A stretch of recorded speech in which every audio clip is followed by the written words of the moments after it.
So I collapsed, and not the sort of dainty, genteel, girly sort of I feel a bit faint.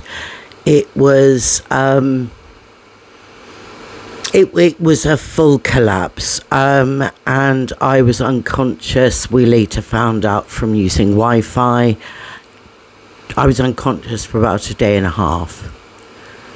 I was woken up from my unconscious state by the sound of a neighbour yelling through the letterbox. I answered him, but I couldn't get up. I tried, because I just assumed I'd be able to get up. I couldn't stand up. Obviously, my body had been quite weakened by having no fluids for that long. And also I was ill, but didn't know why. So he then did the sensible thing and called an ambulance. And the next thing I clearly remember, because I have sort of flashes of memory, was in bed on a hospital ward at my local hospital. Thankfully, one of the doctors was around and so explained to me what they'd managed to piece together. They'd done all sorts of tests. They'd done a full body CT scan. They'd done blood tests. Apparently I had sky-high calcium. I only knew one thing that causes sky-high calcium, and it was a long shot, but it was all I knew. So I said, "Is it a brain tumour?" Because I know that certain types of brain tumour can cause that. And they leant over the bed very patronisingly and said, "Oh no, dear, it's nothing as serious as that. Don't you worry, we're going to get to the bottom of it." They didn't. I then spent the next 4 days in hospital, where they broke the news to me that they had found what they called a growth was on my left ovary. Because of that, what they were going to do was to get me an urgent referral to the gynecologist. I did say at the time, "Does that mean you're passing the buck?" And they said, again very patronisingly, "Oh no, you're our patient, and we're going to get to the bottom of what was wrong with you, and well, we're only passing you to gynae for this one procedure, but you're going to be our patient." The day I left the ward was the last day I ever heard from them. There might be a good reason for that, which I'll explain later. So I went to see the gynae consultant. That appointment was within 2 weeks, which I was a bit sceptical of, because that doesn't really happen in the NHS unless it's quite urgent. I went to see the gynae, and I didn't find out for a couple of visits that she was actually a gynae oncologist. She examined me and talked to me and did all those bits, and explained that the tumour, as she referred to it, on my left ovary needed surgery, that there wasn't as good an alternative as surgery, or a different type of surgery. I had the option of 2 different types of surgery. And we discussed that, and we agreed on the surgery that I had. So she said, "Fine, we'll book you in for surgery." They booked me in for a date in 2.5 months, and gave me instructions about how to prepare for surgery. And in the meantime, I had an appointment with the anaesthetics people, and all of that was done.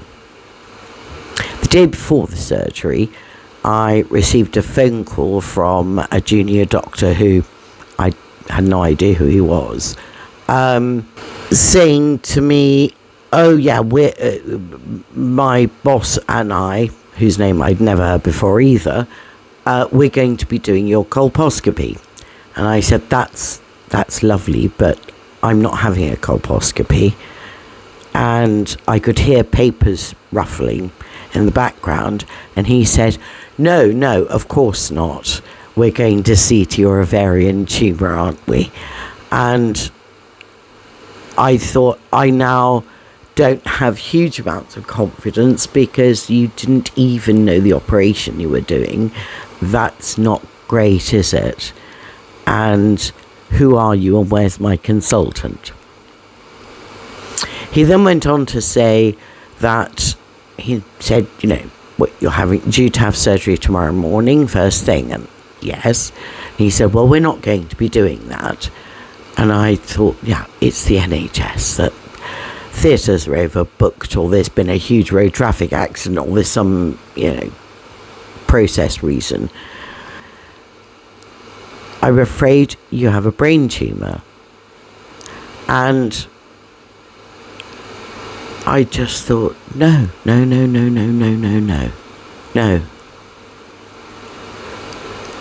Well, in fact, in my head, I was swearing an awful lot. But through my mouth, I managed to ask some questions. He informed me that they'd found a tumour marker in my blood, which was a generalised one. It wasn't the specific one for ovarian cancer. That the meningioma, which is the type of brain cancer, brain tumour, was very visible on the scan, and also it was in the report from the radiologist. And bearing in mind this was the CT scan that I'd had 4 months previously, taken by the team who looked after me after my collapse, and I specifically asked them about brain tumours. So part of me was cross about that, and part of me was just, I don't know if you're like this, when you are panicked or in some way in a heightened situation, you go into a very practical mode. And I did, and so I asked him where exactly the tumour was and what treatment was available. He stopped me and said, I'm a gynecologist, I am not a neurosurgeon. He then agreed to call the National Neurological Hospital, which is in London, and get advice from them, and find out which of the 2 tumours they were going to operate on first. He said he'd ring me back. Like most people, my experience of healthcare is, yeah, okay, you'll ring me back, and in a couple of days I'll have to ring you because you've forgotten.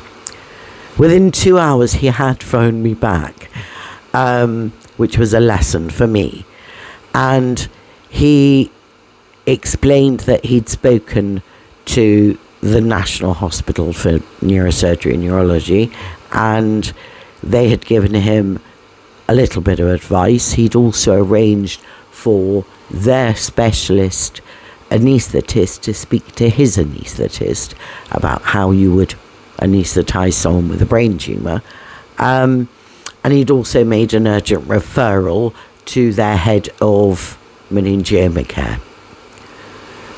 So I must admit I was impressed by that and had a lot more confidence in him than the beginning of the conversation, when he didn't seem to know what he was operating on. So that was great. Except it wasn't, and I was panicking inside, and I then spoke to the consultant from the National Hospital for Neurology and Neurosurgery, and had 2 consultations with him, who was fabulous and was reassuring, even though the brain tumour is right on the brainstem. So some brain tumours, depending on where they are in the brain, might affect your language skills or your vision. the brainstem, as you will have picked up from the media, soap operas and films and things, brainstem dead means dead. The brainstem has a lot to do with the functions like breathing and heartbeat and those sorts of non-essential sort of functions. And so we discussed the fact that because of where it was, they would need to have a very particular view about treatment. But I'm sure we'll talk more about that later. Back to the ovarian cancer. I had my surgery. It went without incident. I was fine. I went home. But just before the day before I went home, they informed me that they'd had the results back from histopathology, who had tissue samples of everything they'd removed in surgery.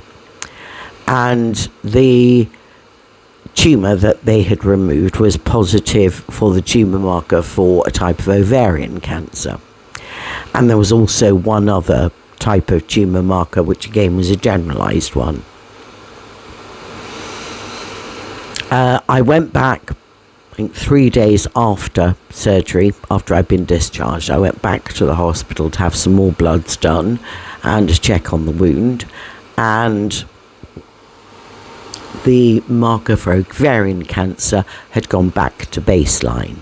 However, only one of the two general ones had gone back to baseline, and that was the one they found in histopathology. So I thought, okay, well, maybe the other one's something to do with the brain tumour. I don't know. Sorry, it's very rude of me. Hi. Hello, you. My name is Leah, and I have leukaemia, having just talked about ovarian cancer and brain tumours. The events that I'm describing actually only happened 2 years ago. Just over 2 years ago. So everything happened at once. It was one shock after another. So I went home, had my test done, everything was going back to normal. Again, they said, don't worry. The third tumour marker will go back to normal soon. It will be fine. Don't worry. And I was beginning to think, they doth protest too much, as William Shakespeare would say. Why was everybody at every opportunity telling me that I didn't have cancer? The evidence seemed to start to point against them. And also, when you go to a doctor because you've got an ear infection, the first thing they say is, don't worry, it's not cancer. So I was getting a bit peeved by the constant reassurances that weren't very reassuring by now. So I went in the course of kind of two years roughly of being perfectly normal everyday person going about doing their business to 2 years later finding out that I had ovarian cancer, a brain tumour and leukaemia.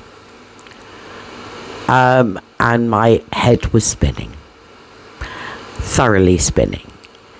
However, what it's also done for me is given me quite a different look at the way that the NHS works and the way that cancer is dealt with by society and by the NHS. And that's kind of what inspired me to set up this channel, to allow for people to take that sideways look with me. And a lot of the things I found out about myself and about the way the system works and people work is, I think, equally applicable to people with long-term conditions of lots of types. of MS, of lupus, people with severe disabilities.